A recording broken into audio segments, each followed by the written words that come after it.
Anda sendiri sebagai dosen dan Anda juga segudang pengalaman di dunia seni rupa. Nah, sekarang mengingat mereka-mereka bibit-bibit generasi yang menyenangkan buat Jogja dan sekitarnya ini, bagaimana pesan Anda? Nama saya Igede Aryo Citra, saya dosen di FSRIC Yogyakarta Seni Murni. Sekarang sedang mengambil doktoral filsafat di UGM, jadi agak berat nih otaknya gitu. Kalau saya memulainya sebetulnya menarik ketika setiap judul yang diambil oleh seniman sebagai framework pameran mereka itu bisa cara kita melihat bagaimana dia memproyeksikan cara proses kreatifnya maupun berpikir prosesnya. Misal seperti intersection ini. Kalau kemudian mereka menyatakan bahwa ini sebuah persimpangan, pertemuan antara mahasiswa isi Surakarta dan isi Jogja dengan berbagai macam latar belakang, karakter karya, dan kepribadian. Tapi saya melihatnya begini, bahwa hidup itu sebuah rajutan yang tidak linear tunggal. Bahwa intersection ini memberikan cara kita melihat bahwa persimpangan di dalam apapun itu akan terjadi. Dan sebagai sebuah titik kreatif, persimpangan yang utama adalah persimpangan berpikir proses itu, yang kemudian akan menghasilkan proses berpikir. Dua hal yang struktur yang berbeda. Proses berpikir itu secara objektif ada material yang mereka bedah, lalu mereka pikirkan lagi dengan penalaran rasio mereka. Ini terkait dari kecerdasan kognitifnya. Semakin mereka berilmu, semakin mereka banyak experience di dalam penciptaan karya seni dan juga penambahan literasi, mereka akan paham bagaimana objek itu memberikan cara pandang yang berbeda-beda setiap orang, karena setiap orang itu memiliki tradisi berpikir yang berbeda. Tradisi di sini tidak hanya persoalan bahwa tradisional dalam bentuk budaya artefak, tapi tradisi yang kemudian diwariskan yaitu tradisi penalaran kritis. Tradisi penalaran kritis dan kemudian tradisi penalaran terhadap konteks. Sehingga di titik itu persimpangan yang mereka munculkan, yang mereka bicarakan adalah bahwa setiap pribadi itu memiliki nanti potongan-potongan kehidupan. Intercept itu kan potongan-potongan kehidupan yang kalau mereka sadari dengan baik itu akan memperkaya kepribadian mereka dan menentukan keunikan yang mereka miliki. Kenapa ini kemudian saya tekankan bahwa setiap pengalaman hidup itu potongan-potongan atau fragmen-fragmen kehidupan yang mereka miliki, apakah kesenangan, kesedihan, penderitaan, apapun itu yang membentuk. Itulah yang nanti ketika mereka berolah proses kreatif dan berpikir kreatif, maka potongan-potong itulah menentukan bagaimana mereka memilih secara objektif objek-objek yang ada di sekitar mereka. Dan secara subjektif sebagai seniman, how to create itu adalah urusannya dia. Interception yang kemudian mereka munculkan, saya sampaikan bahwa persimpangan berikutnya yang paling penting adalah persimpangan untuk melihat bahwa kehidupan kesenian itu tidak bisa dibuat dengan framework atau karakter yang absolut. Artinya, apakah seniman yang hebat, yang bagus itu ada sekian komponen? Dulu iya bisa, tapi sekarang tidak bisa. Karena perkembangan dunia global itu menyebabkan terjadinya percepatan yang luar biasa, orang mencapai pada titik tertentu. Kemudaan atau ketuaan misalnya yang sudah pameran 100 kali, atau mahasiswa yang kemudian ada teman-teman yang muda ini pameran baru 10-20 kali, capaian mereka untuk ketenaran dan capaian secara komersil itu bisa melebihi yang 100 kali ini. Karena kemudian apa? Kesadaran mereka terhadap situasi hari ini yang disebut dengan teknologi itu.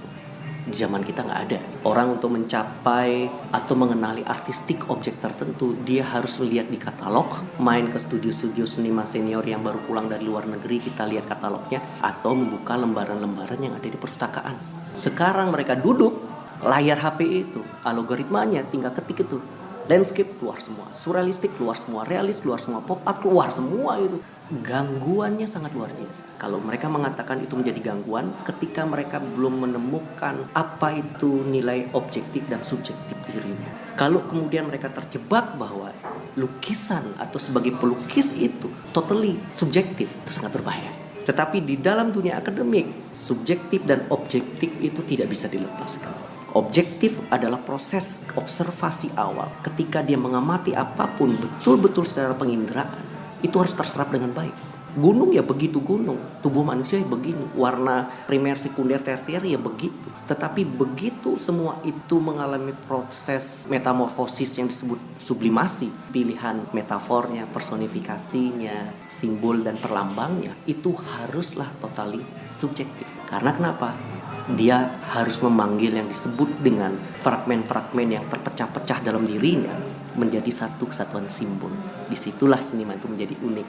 Jadi kalau itu nggak ada dalam diri mereka dan mereka bersikeras bahwa sebagai seniman dan karyanya itu totally subjektif dan mereka tidak punya landasan terhadap objektivitas itu, mereka akan mudah terombang-ambing karena terlalu banyak yang bagus dan keren di luar sana. Kalau mereka tidak kuat, apa yang harus aku buat?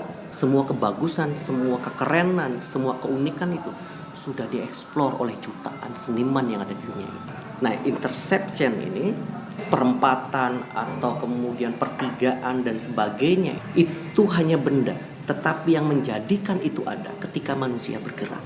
Kita tidak akan mencapai perempatan itu jika kemudian kita tidak bergerak di titik ini. Ketika kesadaran terhadap perempatan itu, ketika kalian proses bergerak itu, ketika bergerak ke sana itu, perempatan itu, kalian secara objektif sudah memiliki kesadaran. Siapa saya?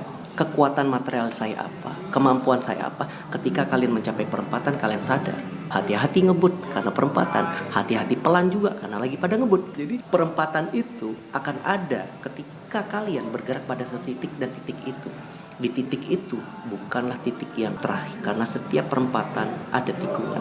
Setiap tikungan akan menghasilkan perempatan lagi, menghasilkan pertigaan. Proses bergerak itulah kehidupan. Sehingga di dalam karya-karya yang mereka miliki, saya sampaikan, jangan terlalu mudah untuk menentukan sebagai apa karakter. Bahkan kami yang bertumbuh pun masih mempertanyakan, apakah ini karakter saya? Karena kehidupan sebagai manusia itu tidak selebar daun kelor. Semakin muda, hidup akan rumit. Semakin tua, hidup akan disimpelkan. Tetapi semakin tua, manusia diminta untuk lebih detail bermain pada rasa. Nah, itu yang akan ada. Jadi tidak bisa kemudian kalian semudah ini menentukan, Pak, saya harus punya karakter seperti ini. Semakin mudah kamu menentukan karakter, semakin kamu tidak memiliki kesempatan membuka pintu-pintu lain. Ternyata di pintu-pintu dan jendela-jendela itu, karakter menunggu untuk disentuh. Itulah interception. Keren banget. Oh, ini kuliah 1 semester. Resume apa sih kinerjanya anak-anak muda sekarang yang bisa dijadikan acuan lah, bukan acuan, apa sih pegangan anak-anak muda lainnya? Saat ini kita akan memasuki salah satu dimensi kultur budaya kerja atau budaya kebersamaan, disebut dengan kultur partisipatoris atau participatory culture. Jadi kultur partisipatoris ini yang dulu biasanya kita berkumpul dan budaya partisipasi itu gotong royong, kemudian pertemuan secara budaya secara langsung dalam kegiatan-kegiatan tradisi atau keseharian. Kultur partisipatoris anak muda hari ini itu adalah kultur kebersamaan yang dibangun terhadap teknologi yang disebut dengan media sosial. Jadi kultur partisipatoris ini akan terlihat bagaimana mereka membangun suasana kebersamaan, ikatan-ikatan kerja atau kebersamaan di dalam kesukaan yang sama atau sifatnya yang gampangnya metode kerja yang narsistik itu berdasarkan kesukaan itu. Mereka akan munculkan dengan paradigma kultur partisipatoris. Anak-anak muda sekarang ini kesadaran mereka terhadap teknologi, mereka akan membangun kultur partisipatoris ini melalui media sosial, Instagram, TikTok, YouTube dan sebagainya. Walaupun mereka tidak bertemu dengan orang-orang yang lain yang menikmati itu, tetapi orang itu seakan-akan memiliki kesukaan yang sama, sehingga mereka akan subscribe, mereka akan nge-like, mereka akan support. Kita tidak kenal mereka. Di dalam realitas yang seharian kita tidak kenal. Tiba-tiba aja kita ada ratusan ribuan yang nge-like dan subscribe. Nah, itu disebut dengan kultur partisipatoris. Nah, kalau kultur ini yang kemudian mereka gejalakan hari ini, bagaimana anak muda sekarang itu? Barangkali di dalam kehidupan sosial kemasyarakatan mereka tampak individu dan asosial. Tetapi di dalam media sosial, mereka menjadi orang yang sangat sosial dan mereka memberikan waktu yang sangat luar biasa untuk menunjukkan eksistensi dan capaian-capaian yang mereka kreasikan. Sebagai contoh, mereka akan menunjukkan bagaimana mereka berkarya di studionya, step by step, dimunculkan media sosial. Seakan-akan orang yang tidak ada di studionya dari belahan manapun, seakan-akan ikut terlibat di dalam ruang-ruang pribadi itu. Pameran seperti sekarang, kalau kemudian kesadaran dulu hanya diliput oleh koran, kemudian selesai, masukkan ke gudang, tidak ada orang menikmati. Kesadaran sekarang ketika mereka akan pameran, mereka akan publish di media sosial, lalu akan menghubungi teman-teman media dari online. Bahkan setelah itu mereka akan bertemu dengan teman-teman dari manajemen media sosial, dan itu dipublish terus-menerus di ruang media sosial. Nah, itu yang barangkali menjadi penanda kuat karakter berkesenian dan karakter penampilan eksistensi seniman-seniman muda hari ini di era disruption, di era teknologi 4.0, di mana kesadaran terhadap the world is flat dengan globalisasi itu mereka bisa mencapai ruang-ruang yang secara tradisional tidak bisa dicapai, dengan media sosial bisa memasuki itu.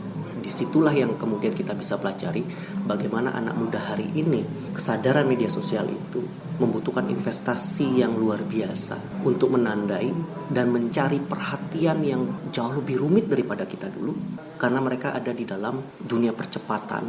Kalau kamu tidak terlihat, maka kamu akan dilibas oleh yang eksis terus-menerus. Jadi kesadaran popularitas dan eksistensi itu mereka munculkan, mereka titipkan pada ruang-ruang digital media sosial itu. Dan salah satunya dengan Mas Santo memunculkan itu sebagai dialektika kesenian yang selalu bertumbuh dengan menitipkan metadata dan image visual kita dan algoritma media sosial, itu adalah menumbuhkan bahwa karya itu tidak berhenti dalam proses penciptaan, tapi dia terus-menerus bisa menjadi literasi visual bagi orang lain walaupun event itu sudah selesai. Terima kasih banget.